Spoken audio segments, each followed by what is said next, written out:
Welcome to the Bravely Connected podcast. I'm your host, Connie Jacob. And today I want to teach you something very simple that you can show to adults, to children, a way to attune in, to help them make sense of their story. You know, a lot of times we think we need to go see therapists. We think that our kids need to go see therapists. And sometimes we do, and they do. When you think about how much money you can spend on a therapist, you can spend so much money. You can spend so much time trying to wait to get the help that you need in a system if it's free, but you wait 2 years to get that free support. When you think about the mental health system, it's broken. And instead of waiting around for it to fix itself, I want to remind us that we are powerful people who can make powerful decisions for ourselves. And a lot of times, what I have found in my experience is that we and our kids and our students, we just need someone to help us make sense of our story. What that does neurologically is it orders the brain. It takes us out of our limbic system, out of our amygdala, and brings us back to a reasonable mind, our prefrontal cortex. And so I want to show you a really simple, kind of fun way to do this with your students. You can do this with your team at work. If you have a creative bunch, you can even do this for yourself. If you're a visual person, you're going to love this.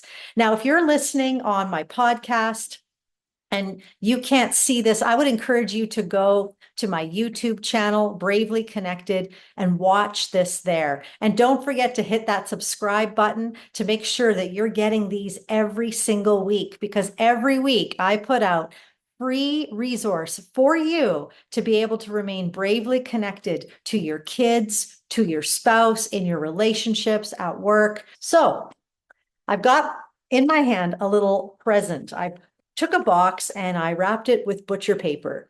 And on the top, I just got a little Sharpie and just wrote down some things that I'm noticing this could be for myself. These could be students writing these down on the butcher paper.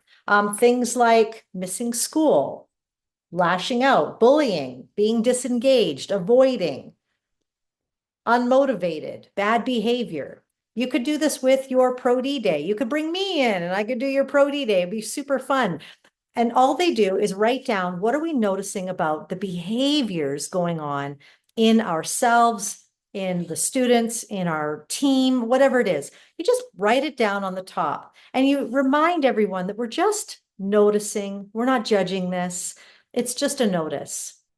So once they're done writing on the top, what you're going to do is you're going to have them unwrap this. You're going to say, we are helping you make sense of your story right now. This is the story. Behavior is always communication. Behavior is always telling us a story. And a lot of people have a lot of shame around their behaviors. Maybe they're drinking too much. Maybe they're in relationships yet again that they're like, I thought I would never, ever get myself into a toxic friendship or a toxic relationship again, but here I am. It can be very shameful to be in these places. And so writing it down is just acknowledging it. Making sense of our story is about to organize our brain. So what we're going to do now is we're going to unwrap this. How fun to unwrap a present. You're going to find out what the present is in a minute. So underneath is another wrapping. And this is where you're going to write down, okay, based on what you are noticing in the behaviors in yourself, in our team, in our school, we're going to write down now what thoughts might be going with that. What might we be thinking? So things like, I can't do this. It's too much. I suck. I look stupid. I can't believe I said that. Or they don't think I can do this. Get people to write down on this box now what they would be thinking. And again, we're telling them we're just noticing, we're not judging, but now we're identifying our thoughts. Did you know that what motivates your behaviors is subconscious thought that is not often seen or heard or acknowledged? When we can notice our behaviors without judgment, and when we can think about, oh, okay, what does that sound like? What thoughts are leading me there? You know, when I had a drinking problem years ago, it wasn't because I thought the drinking would be fun. It was because I thought this is going to be the rest of my life. I don't know how to cope with this. Those were the thoughts that led to those behaviors. And now all of a sudden, I'm not judging myself. I'm not stuck in the behavior that keeps repeating because I'm realizing it's coming from a mindset. And oftentimes we're trying to fix behavior, but it has nothing to do with the behavior. It's getting into the thought processes that lead us there. And the best way to do that is to help your team, your students, your children figure out what thoughts are leading me there. When we answer it for them, it does nothing for them. But when they come up with the realization of, oh, this is why I'm doing that, it makes all the difference in the world. Get them to write it down on here and then say, okay, we're going to continue to unwrap this, pun intended. We're going to continue to make sense of your story. So then we unwrap. So you have 3 layers that you've wrapped on this box. And so now we've just revealed the 3rd layer. When we can get people to understand what their emotions are underneath the behavior, underneath the thought. Now, there's a lot of debate. Thought creates emotion, emotion creates thought. To be honest, nobody really knows for sure, but they do go together. Thoughts and emotions dictate behavior. And so what we're writing on this butcher paper for this layer are the emotions.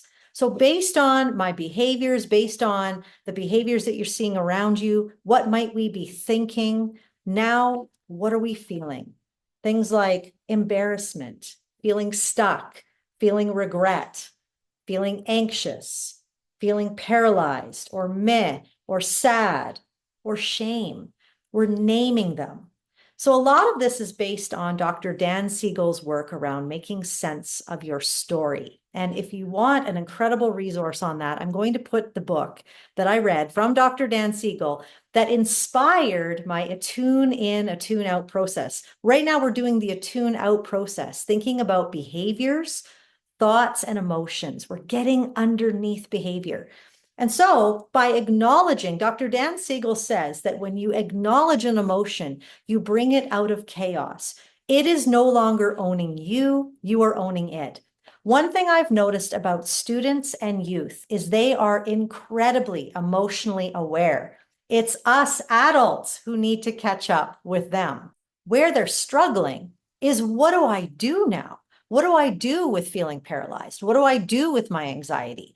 I don't want to be anxious. I don't want to be a bully. I don't want to have these thoughts of everyone's looking at me. They think I'm stupid. I don't want that. And I don't want to feel these things. Now, what do I do with this?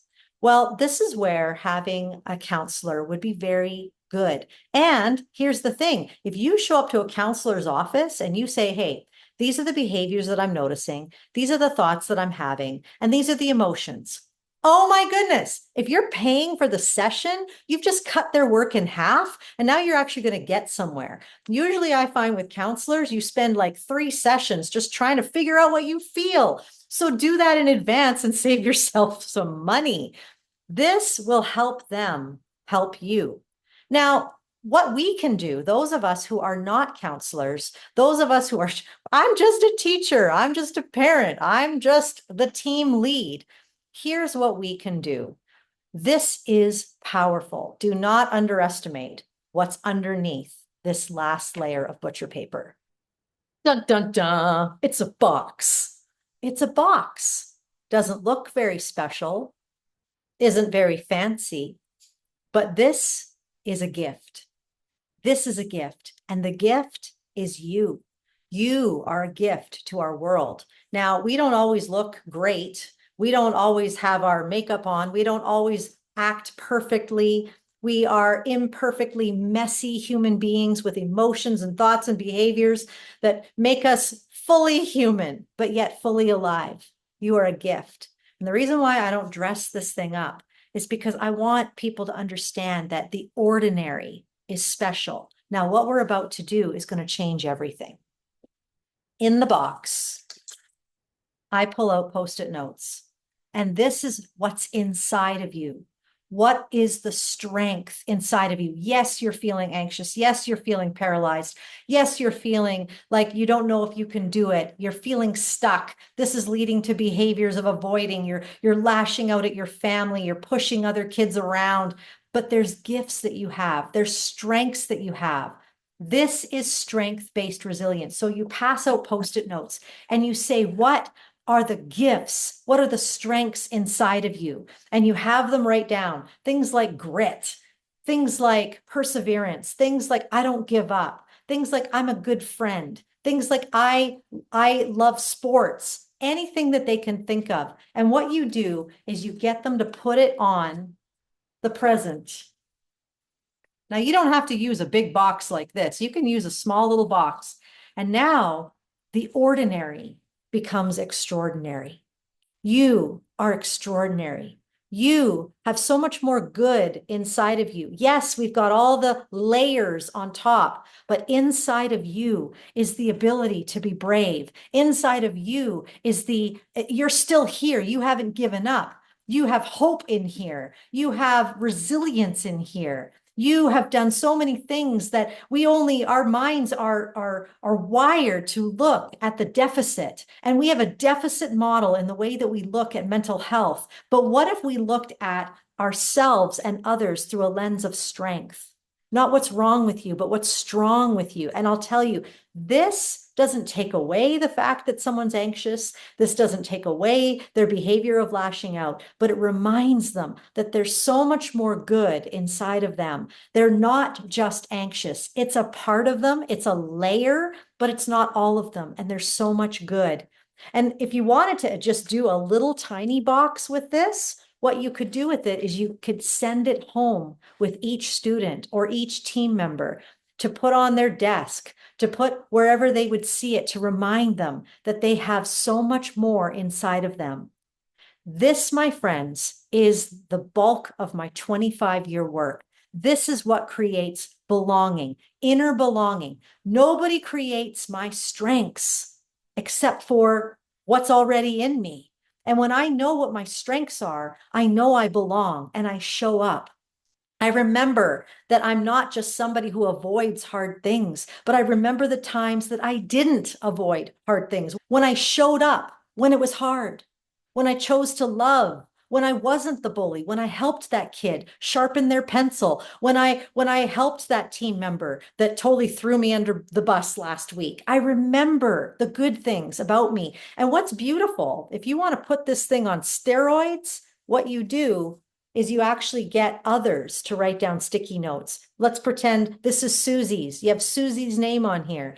She puts her strengths on the box, but then you get others to add to it. And now you have a collective strength-based approach to your class, to your team, to your home. What if you did this as a family? What if your family wrote down the strengths that they see in you? This, my friends, might seem a little silly for those of us who are adults, but you know what's funny is that we are all just kids in adult skin who all want to know, do I matter? Do you see me? Is there anything good about me? Am I doing a good enough job today?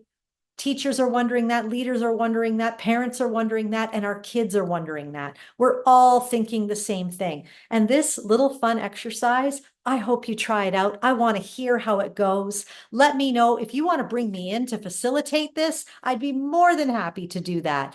But let's remember that the layers on top, we need to make sense of our story so that we can get to our strengths. And when we need outside support, we're coming in with a framework that counselor can work with rather than just going, I don't know what's wrong with my kid. I don't know what's wrong with me. Now they have something to work with and they can give you real strategies. I hope this helps you. I'm so excited. I'm about to launch my Bravely Connected Schools Foundation.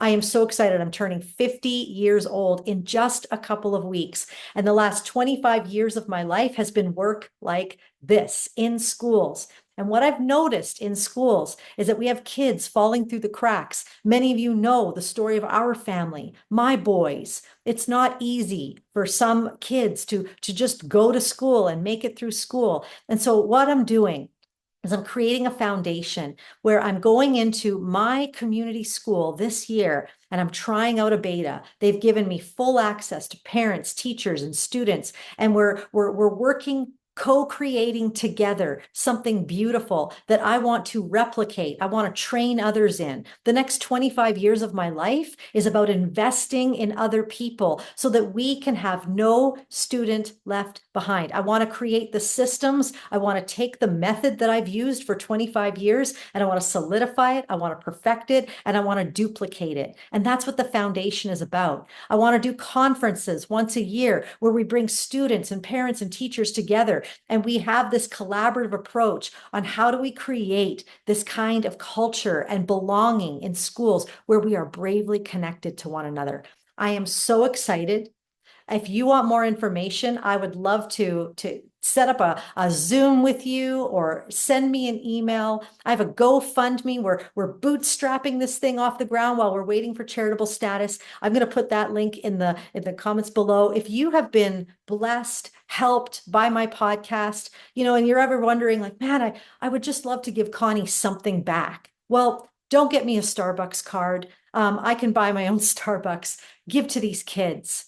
I can help them. I can help those teachers and I can help you. If you're a teacher, if you're a parent, if you're a leader, and you're like, boy, we could sure use your help. I would love to help you. This isn't just a job for me. This is a calling. This is a deep passion. And so if that's you, I'd love to help you.